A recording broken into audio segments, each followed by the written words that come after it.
Now boarding on track number 8 is train number 1, the All Aboard podcast. And as always, I am your conductor, Phil Bell, PB Crisp, Mr. 645, your highly trained rail enthusiast, and I'm coming to you from the E. Hunter Harrison Chair at the Bell Institute for Advanced Railroad Studies, where there are no degrees because the learning never ceases. And you know it, behind this, the Brunswick Green PLB microphone. It's great to be back with you. As you can see, we're still on Penn Central Cam because we've not been able to remedy some of what's been going on the past few days with our wonderful technology issues. And as I like to say, I love trains, but I hate big tech. And quite frankly, a lot of time, I hate little tech too. But this is a great week in railroading, and we're happy to be with you for our Wednesday episode, which is episode 12, where we will talk about the crash at Chase, Maryland, 37 years later, as the anniversary of that just fell last week. But before we get too deep into that, I want to go over a couple of news stories with you, and the first of them comes to us from Long Island. Now, as you know, on Long Island, the Long Island Railroad back in the 1990s decided to do a concession for its freight rail service, and that went to New York and Atlantic, which is part of the, oh boy, wow, I'm almost forgetting here, part of the Anacostia and Pacific group of short-line railroads. Well, there is a new effort, and let me put it here, from our website, allthingstrains.com, where, by the way, you should be at all times if you are a rail enthusiast, that a potential new railroad takes its next step. Now, this is a 5,000-foot track. I want to be clear, a 5,000-foot track that will be interchanging traffic to the New York and Atlantic. And this is named Town Line Inc., and it is supported by Carlson Corp. And Carlson Corp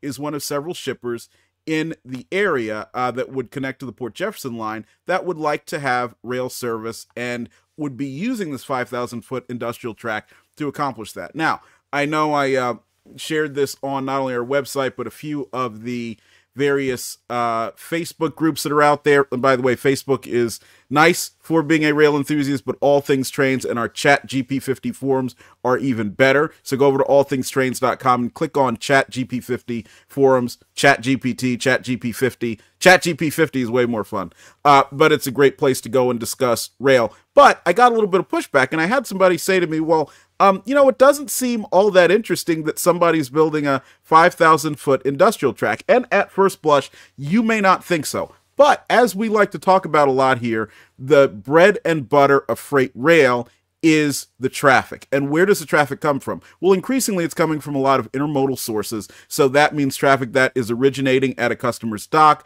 which is not located on a railroad, but also in a foreign country. And it might be put on in a shipping container and shipped across the ocean here, or it might be put on in the same shipping container that has a highway chassis and then placed on a rail car at a either transload facility or an intermodal yard. Also, you might have full truckloads going to that transload facility and then transferring the cargo directly, and that could be something like a liquid or some solids like plastic pellets that are being transferred into rail cars. Well, look, transloading and intermodal freight is terrific. We love it. It's one of the things that really helped to save the rail industry in the 1960s and helped move it beyond a time when carload freight was in decline, or in, I should say, significant decline. However, carload freight remains one of the best and most profitable ways that a railroad can move traffic. And so when shippers are willing to invest their own capital to build a short line, even if that short line is just 5,000 feet and is actually going to be operated by the main carrier anyway, to connect with them, that means they're more likely to be contributing traffic for a long period of time, number one. And number two, they will be deeply involved with the railroad itself in determining what the service levels are going to be, what the rates are going to be, and so on. That will lead to less friction in that relationship. That means a much longer term of them shipping by rail, and that means more money for the New York and Atlantic, which is going to enhance their ability to do what railroads are supposed to do, and that is what? Generate returns for the shareholders. That's why the railroad is here. The other thing I want to point out, which I also thought was very interesting, and we're back over at allthingstrains.com, and I will put that up on the screen, is a new development in South Florida. And that is the MiamiCentral station, which is already operating for its owner, or I should say primary operator, which is Brightline, is now going to receive commuter trains from Tri-Rail. So this is great because it points to additional coordination between regional rail, which is regional passenger rail, which is Brightline, and local commuter rail, Tri-Rail. That's a very big positive. And it's also notable to remember how quickly this is being done, because another example of that attempted coordination, which was Amtrak to serve the Miami Airport station, which is operated by Tri-Rail, this has not taken place for more than 10 years. And that station has been in existence. It has been operated by Tri-Rail. It has been a very successful location. And think about how good it is if you are able to originate someplace like a Sebring, Florida, or Winter Haven, or even Okeechobee, which are served by Amtrak, come down and get good flight rates out of Miami Airport, and you could have a more or less seamless connection from that station into the airport, except Amtrak and the South Florida Regional Transportation Authority can't figure out how to get it done so that both of them are able to come into that terminal. As a result, Amtrak has continued to stop at its Hialeah facility, which is aging. It's a nice facility. It's an interesting facility. It has a train layout, HO scale inside, but you can tell it was built in the 1970s and should have been left there, quite frankly.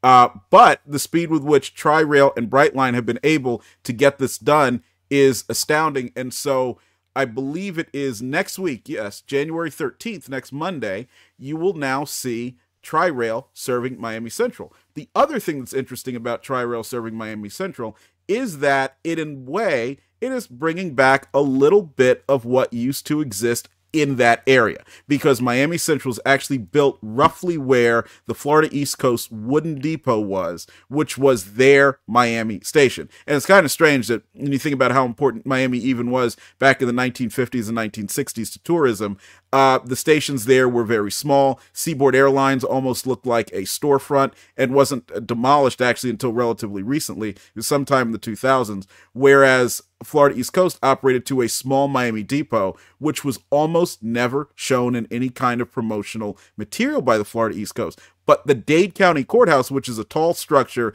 and rather imposing and looks like you would expect a large county courthouse to be, is what was always shown in these promotional pictures. Let me see if I can find a picture of it for you so you can see what I'm talking about. And it was so interesting because as I learned about passenger rail in when I was a teenager, when I was younger, I thought, man, once you get to Miami, and this is where the Champion goes, and this is where the Florida Special goes, and so on, you rarely actually saw the station.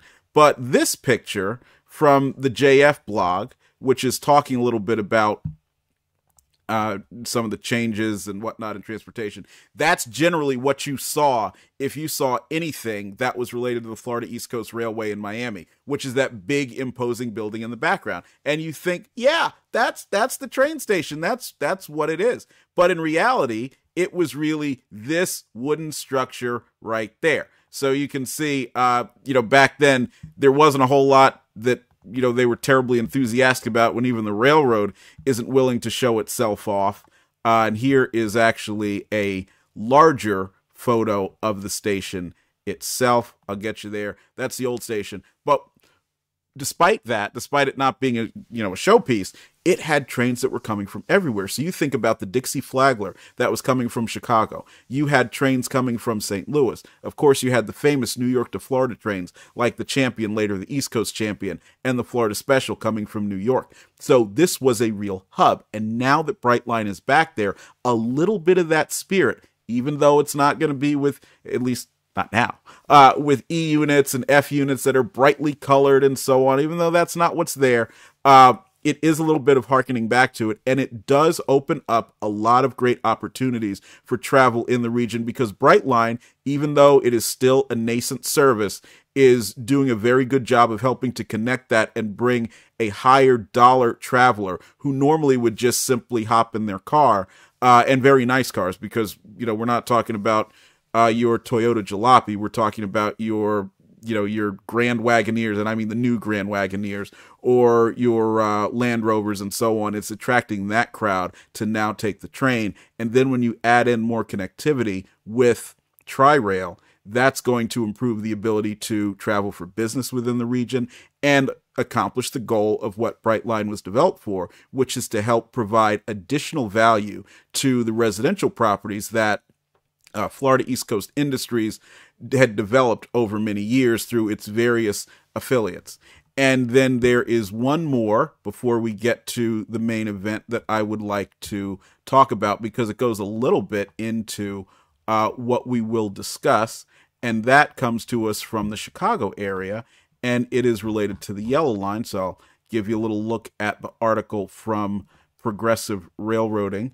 And that is that the CTA is reopening the Yellow Line. And the Yellow Line is best known to most of us as rail enthusiasts as Skokie Swift. Skokie Swift, because it goes up to that area. And it was also very fast. In fact, in the past, it operated at speeds up to 55 miles per hour. And it is also best known as being part of the Chicago North Shore and Milwaukee. So that is the original part of the North Shore line that stayed around after the carrier's abandonment of most service. Actually was reestablished after that abandonment. On November 16th of 2023, there was a collision near the Howard Station. And in that collision, a train hit a piece of snow blowing equipment that had been left a little bit too close to the track. And therefore, the line was shut down for more than roughly across 2 months. And so it's been reinstituted. The service now will be operating yet again. Strangely enough, it will be operating at 35 miles per hour. And there is now going to be what the article says, manual blocking on the rails for non-transport vehicles. Now, look, I'm not your rail safety guru. There will be other people who we have on this podcast to talk about the specifics of rail safety. And there have been for many years different ways of manual, and when I say, direct manual control, as I like to call it, as far as railroad signaling and to protect different pieces of track, to make sure that collisions don't take place. This has happened over years. So that's nothing new, but I do think that reducing the train speed by 20 miles an hour and also adding this is overkill, because we have to remember, although this was a terrible situation where 38 people were injured, you also have more than 50 years of, or almost 50 years of operation. No, actually it is more than 50 years of operation before that. That was largely safe. It was very safe, in fact, comparatively. So the current 2000s and 2020s approach to safety, which is simply to have a knee-jerk reaction and do the most restrictive and absurd things possible in the wake of an accident, while some might believe that it is safe, I believe that undermines confidence in the rail system. It undermines confidence in the people who actually have to do the job of providing rail service. Because, look, while that operator may have made a mistake, and, to a certain extent, it is that individual's responsibility, but it's also the responsibility of whoever decided to leave something parked too close to the tracks. So there's, as we'll see when we talk about accidents, there's always more than one culprit. Undermining that with the simple knee-jerk reaction of, oh my gosh, everything is terrible, let's throw the baby out with the bathwater, blah, blah, blah, blah, blah. That has to end. And so I think that the CTA's approach and the others who are involved in this have made a mistake in the way they are approaching it. Now, since that was a discussion of a railroad accident, let's move on to the main event here, which is to talk about the Chase, Maryland train wreck, which took place on January 4th, 1987. Now, this was something that I was, at the time, 5 years old, because I turned 6 in March. But as I've told you, I always loved trains by that point. I loved trains ever since I was a baby. And so when you turn on the TV, or the TV's turned on for you at that age, and you see the images of the cars wrecked, and you see all the discussion that's going on, where people are rightfully so saying, hey, this is terrible, this is a disaster, this is wrong. And then, of course, you add to it my grandmother, who always will quickly say that, oh my gosh, something's terrible, we absolutely have to change everything, change it, everything's unsafe. And that's just because she is not someone that understands rail transportation, frankly, as most people don't. So, and was at that time riding the train with me. So it's understandable that she might say that. And to give you a little example, that's the type of image that was popping up on your TV screen, an aerial view of the cars crashed, mangled, and right in the front, this just trying to figure out the best words that I would have used to describe it, devastating vision of equipment that was completely destroyed, not just because the trains were broken, but because you knew what that meant for the people who were on board. So this accident was really something that was a landmark event in railroading, and in many ways it continues to inform how rail is operated today, largely because the result was federal licensing for locomotive engineers. Until that point, you were qualified, you were deemed to be qualified to operate a locomotive by the railroad who you worked for, and now that is still the case, but that means now there is a formal process that they will go through to do that, and you'll be registered with the federal government as being a licensed locomotive engineer. Now, to go into the history a little bit, the route that this took place on, and Chase, Maryland, just in case you're wondering, is located north of Baltimore to the northeast. And I'll show you a little bit on the map where that is so you can get an idea.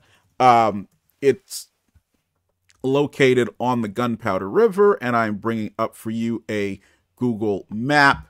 Thankfully, today our big tech is cooperating with us a little bit. So as you look through, you can see right here, this is the Gunpowder River. These lines, roughly where the mouse is, that is the bridge where the track would go across. And Chase is just to the, this would be Railroad West, because the main line Philadelphia to Washington is considered to be an east-west, Railroad South. Railroad South. The main line Philadelphia to Washington is a north-south route, whereas the main line New York to Philadelphia is an east-west route. And you keep that in mind as we talk a little bit more in depth about it. So this is the main line Philadelphia to Washington, which was the designation that the Pennsylvania Railroad, Penn Central, and even Amtrak use for it today.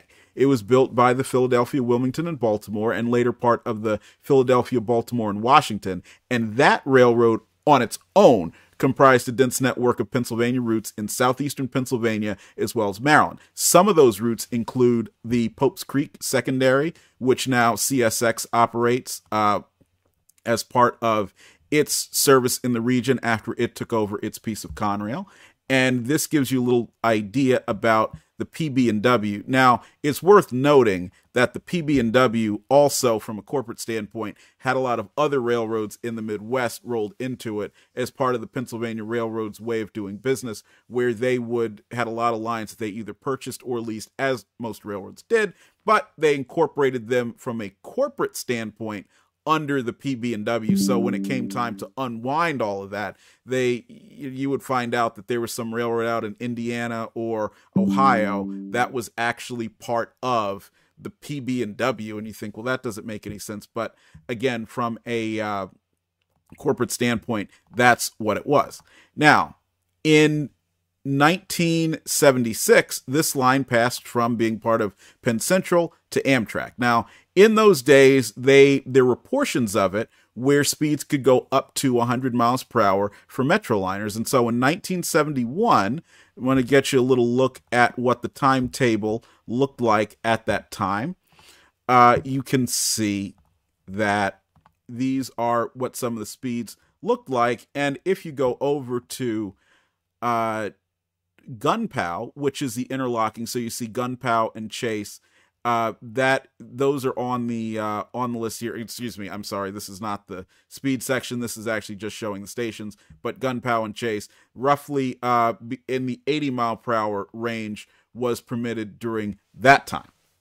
So the Northeast Corridor Improvement Project came along after 1976, and this was an effort by Amtrak and the USDOT to upgrade these routes, which were collectively called the Northeast Corridor, really starting in the 1960s, but specifically so by then, which extended from Boston to Washington and still called the Northeast Corridor line today, to allow for up to 125 mile per hour operation on portions of it. So today, as was the goal of that plan across portions of southern New Jersey, as well as portions in Maryland, you are able to do 125 miles per hour for specific equipment. And for a long time, that meant Amfleet cars and AEM7 locomotives. But now today, of course, it means Acela Express. Acela Express, as you know, can do 135 over portions in New Jersey, where the speed limit is a little bit higher, as well as some higher speeds, such as around the curves in Elizabeth, where they can do 65 versus 55. But all that is to say that the Northeast Corridor Improvement Project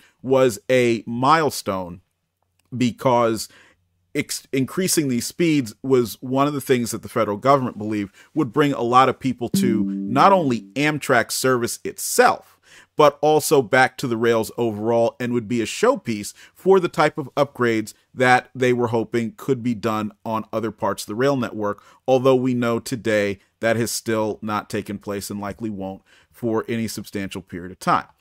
The Amtrak train was number 94, the Colonial. Now, the Colonial's history goes back to the Pennsylvania Railroad. There were a variety of trains that the Pennsylvania operated between Boston and Washington, but by the 1950s and 60s, the Colonial, along with the Patriot and the Senator, were some of the premier trains operating on this route. The Pennsylvania would operate them between New York Penn Station and Washington, D.C., while the New York, New Haven, and Hartford would operate them between Boston, Massachusetts, and New York Penn Station. And there were very nice sets of equipment. We tend to call them congressional coaches, although they were used for the Congressional, Senator, Patriot, Colonial. Parlor car service was offered in addition to coach service. A similar pattern continued as you went into Penn Central, although the service did certainly decline under that.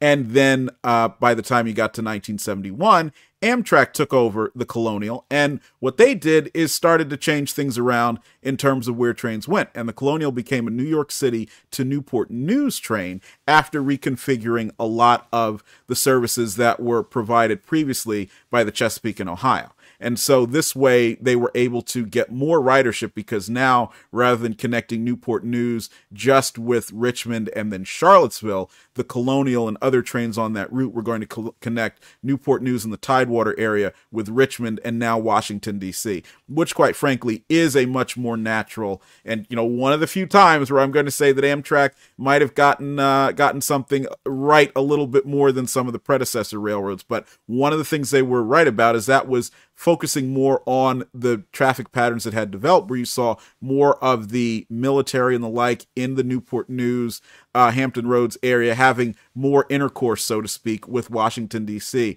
because you have a bunch of military people in the Hampton Roads area. What's the closest major installation to them? Well, Washington, D.C., where the rest of the seat of government is. So that made a lot of sense, and that's how the Colonial was reconfigured. As time went on, the train was extended back to Boston. So now you had a Boston to Newport News or Boston to Richmond service, and some of the endpoint changes would be changed from time to time as Amtrak saw fit. By the time the day this was happened, actually, the Colonial was operating between Boston and Richmond, and we'll show you a little bit of the timetable, because if there's anything we love here, it's to show you timetables so you get an idea of what things used to look like. And there you go. You see the Colonial train number 94 operating between Richmond and Boston, departing Richmond at 10 a.m. And here it is. Flag stops in Fredericksburg and Quantico, reaching Washington, D.C. at noon, where it would change engines and receive the two AEM7s that pulled it on that fateful day, and then leaving Baltimore at 1:11 p.m. The train on that date consisted of 12 cars, 11 of which were Amfleet 1s, and then number 7624, which was a Heritage Fleet coach. And that coach was originally built for the Atchison, Topeka, and Santa Fe. The train was due to make its final stop at Boston South Station at 8:43 p.m. Of course, this is not the only train that is part of the discussion. The other is a Conrail train, which was symboled ENS 121.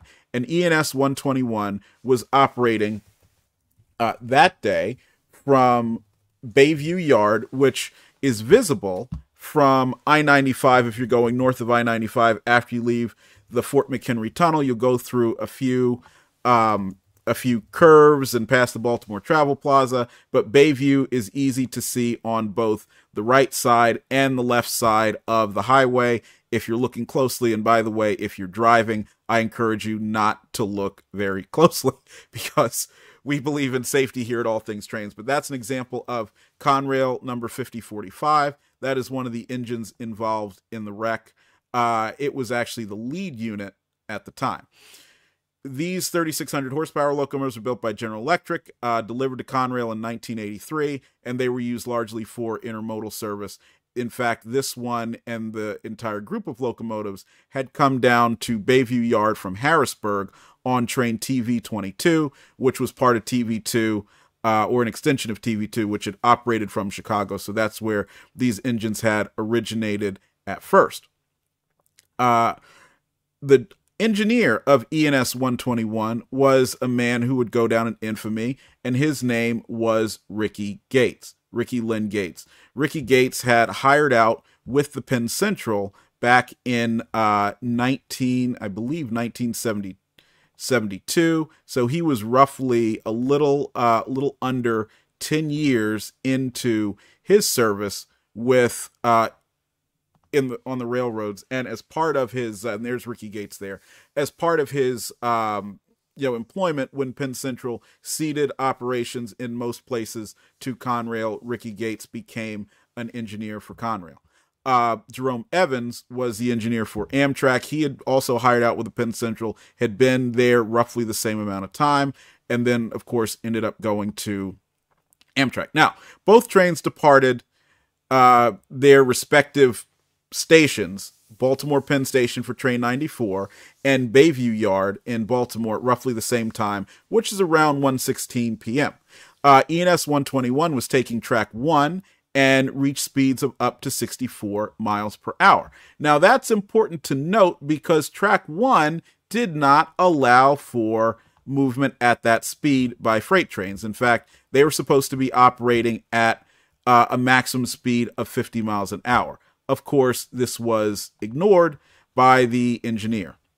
At the same time, train 94, it left Baltimore. It had reached a speed of 125 miles per hour, and this was something that had recently happened as part of the NECIP, which had gone on for quite some time, since the 1970s, but was still taking place at that time. The speeds had recently been upgraded to 125 miles per hour, which would allow this train to operate at that speed through the area, Gunpow Interlocking, so named for, obviously, the Gunpowder River, which was the next thing that the trains would encounter on a bridge. It's noteworthy, though, and this would become something of a controversy, that because of the Heritage Fleet car we mentioned, car 7624, the train was restricted to 105 miles an hour. Amtrak never, even to this day, has allowed trains with these cars, other than Amfleet, Horizon Fleet, or Cell Express, to operate at the 125 mile per hour speed limit. Now, it's been tested. They will survive. Actually, during this accident, there were at least some reports that they were moving as fast as 128.1 miles per hour. And notwithstanding what happened, it does prove that they can operate at that speed safely. But Amtrak never authorized that. As a result, one of the takeaways from this was that the NTSB ultimately sanctioned the Amtrak engineer, who of course lost his life, saying that he was operating the train too fast in violation of Amtrak's rules, which most people, when they heard that, thought it was absurd, as it was, because certainly he was killed and there was no negative impact, nor did he have, nor would it have been possible for him to have stopped the train from 125 miles per hour, when that came about. And to give an idea of what we were looking at in Gunpow, you'll see here that on track 2, this is where train 94 is proceeding at 125 to 128.1 miles per hour, whereas on track 1, this is where you have Conrail ENS 121 with Conrail number 5044 in the lead and Ricky Gates at the throttle. And you can also see that as it progresses, this is where they receive signals. At first, you see 836-1. That shows it's restricting. 816-1 says it should stop. And then, 836-1 does give it a approach. And then afterwards, it's given signals that tell it should be stopped. But the engineer of this train, Ricky Gates, did not see this. And a lot of the reason why he did not see or note or pay attention to this is believed to be because he and the brakeman were under the influence of marijuana and they had been smoking marijuana during the trip. So they admit to, and in a video that we will link in the description, passing a joint back and forth as they were making their run. And it said that one of the problems that marijuana can cause is a loss of time.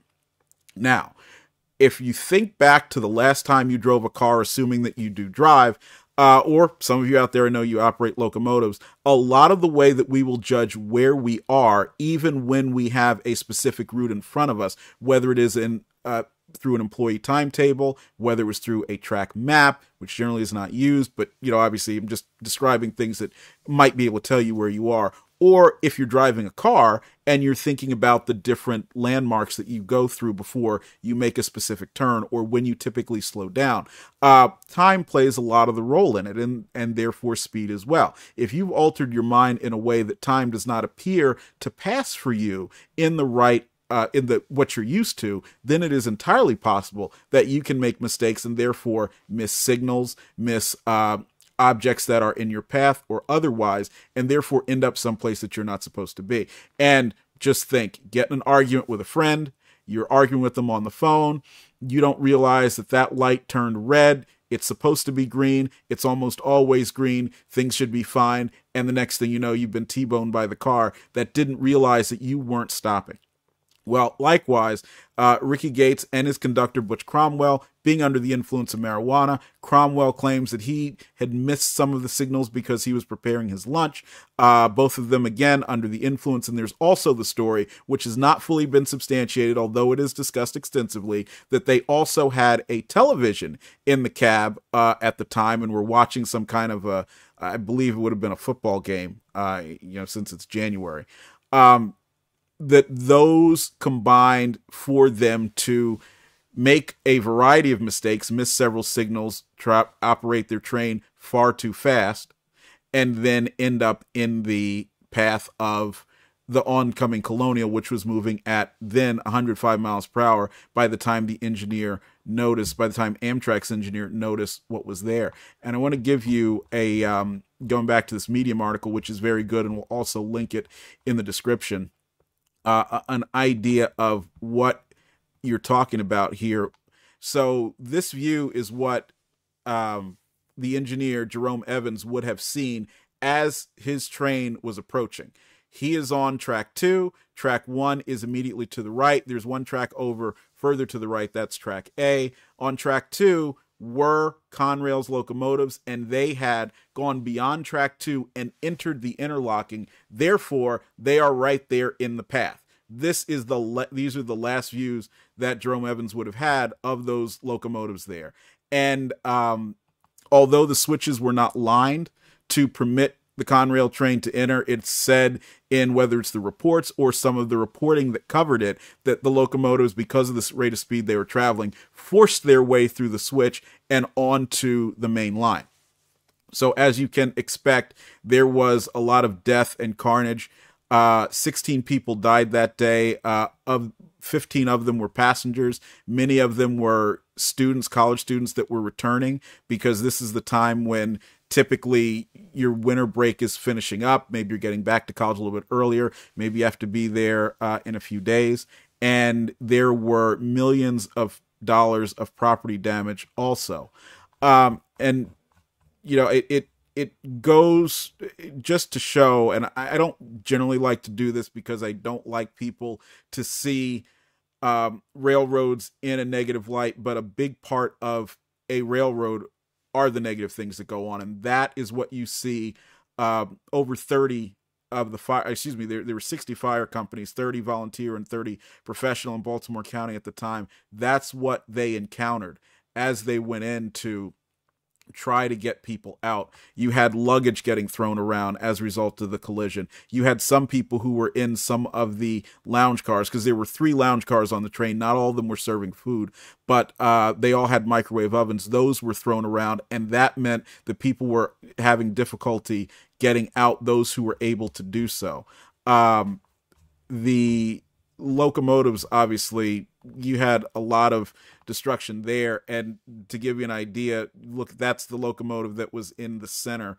And then the 5044 was the only piece of equipment in all of this that didn't derail, and it was shoved 900 feet down the track away. And finally, just again, so you get an idea of really what the impact of this was, this is AEM 7, number 903. That was the lead unit on the train. And yeah, this is why whenever you hear someone in railroading say that the rules are written in blood, that they really are. And Ricky Gates, he was sentenced to over 100 years in prison as a result of this. He served roughly 5, if I recall correctly. He spent plenty of time going around in a positive way, talking about how there was a true need for substance testing, because while, it's relatively easy to tell that somebody is drunk, you'll see the eyes, you might see the way that they're walking, and you can, say, hey, you know what, you're not in good shape enough to operate a train or any other piece of equipment before they go to the seat, the engineer's seat. It's much more difficult to see that for marijuana. And what's more, as Gates and Cromwell acknowledged, a lot of what they did actually took place inside the cab of the locomotive after they had departed Bayview Yard. So that's why the supervisors had not seen these guys being appearing to be unfit for duty. So a big result of this has been a lot of the rules that have come about since for the way that testing is done, engineer licensing, and so on. But the other reason why I wanted to talk about the crash at Chase and show you a lot of these images, haunting images, is because we're now living in a different world. And in this different world, marijuana is legal in a lot of places in some form, including the state of Maryland where this took place. And so we're now getting into a situation where, while it will always be illegal and against the rules to use this substance and other substances, or at least I hope it always will be, before you operate a train or an airplane or anything of that sort, or yes, even your automobile, and maybe even a golf cart, because those communities are also growing. We're going to have a very real question about what happens when these substances are detected in the system of these individuals because they consumed that during non-working hours. So what is to say that down the road you're not going to have a time when a union like the BLE&T or the UTU is going to have to defend an employee who may not be actually intoxicated when they present themselves for testing, but because they used marijuana at a time that they're off duty, they wanted to smoke weed with some friends. I mean, they are an individual. They should theoretically be allowed to do that because that's what the law says in their state. But then they're going to get jammed up by their company because they can't pass the test, even though they may not be intoxicated at that time. They may appear to have presented themselves to be capable for duty. What is that going to mean? What is that fight going to look like? How is Congress going to mediate that, especially considering that marijuana is still illegal at the federal level? How is that enforcement going to be done? And so as we look back to what the impact of that drug was on this horrific accident. As we look back onto what the approach overall being taken by the railroads was in that time, and all of the anecdotes we hear about it being a very, very widespread thing, not just marijuana, but use of a variety of intoxicants, that being something that had been going on for decades to that point. What will the future hold? I don't know, but it's certainly something that we as folks who work in the industry or folks who are fans of it and investors in it need to understand, and a conversation that we're going to have. Now, what's my opinion? Of course, I'm a war on drugster. I don't like marijuana. Can't stand it. The only thing I think is okay is alcohol, and then, that needs to be entirely out of your system before you get into a locomotive cab, or I should say go on duty, much less get into a locomotive cab. I'm old school in that respect, and I understand not everything that I say here is going to influence what public policy is, but that's certainly the attitude that I want to take for it. So I hope you had a chance to look at this in a very and think about this in a very deep way, because again, I want you to understand we've got to talk about railroading in a comprehensive way, and that means certainly looking at times when things did not go well and why they did not go well.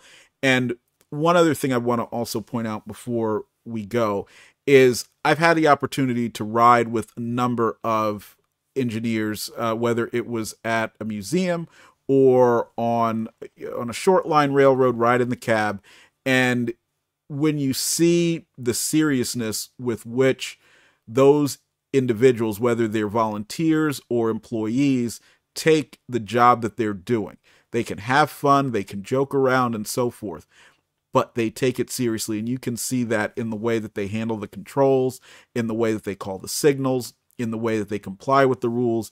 It is so surprising to then hear about what someone like Ricky Gates did, and his conductor, Butch Cromwell, and the attitudes that many in the train and engine service and so on were taking at that time. And I want to be on it very clear. I'm not saying that because I want to denigrate a lot of those folks. A lot of those folks are terrific, but it was certainly a problem that was there.